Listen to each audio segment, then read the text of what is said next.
Pinag-iingat po ng Food and Drug Administration o FDA ang publiko laban sa mga hindi rehistradong sex-enhancing drugs na nagkalat sa mga bangketa ngayon.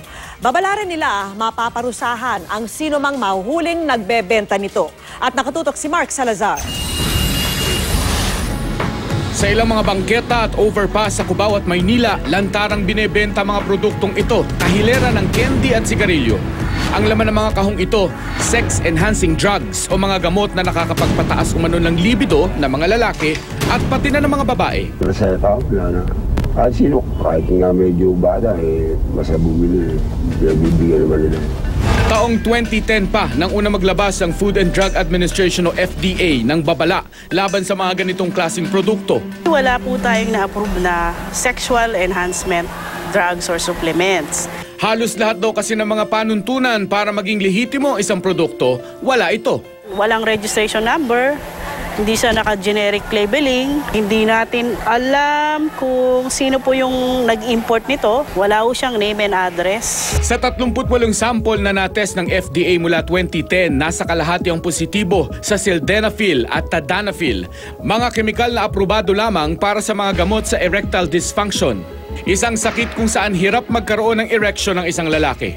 Pero ayon sa eksperto, minsan may karoon ka ng sexual enhancement pag nasobrahan, hindi na siya babalik sa normal na form niya. Subconsciously, feeling mo kasi it's working for you but later on baka magkaroon ng mga adverse effect. Maraming komplikasyon to, hypertension, skin rashes, problema sa puso. May kaukulang parusa ang sinumang mahuhuling magbebenta na anumang produktong hindi pasado sa FDA. Kasama din sa responsibilidad ng ahensya ang pagkumpiska sa mga ipinagbabawal na produkto. Sa kabila ng nakaambang parusa, tila walang kahirap-hirap ang pagbili sa mga gamot na ito na ibinebenta mula 100 hanggang 500 piso kada kahon o bote.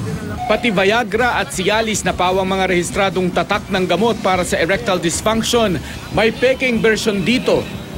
Pati sa internet naglipa na rin ang mga online stores na nagbebenta ng mga ito. Hindi natin talaga makontrol. Yung mga taong gustong kumita, kailangan natin may katulong tayong Police, NBI, LGU at yung mga mamamayan na mag-report sa atin. Mark Salazar, nakatutok 24 oras.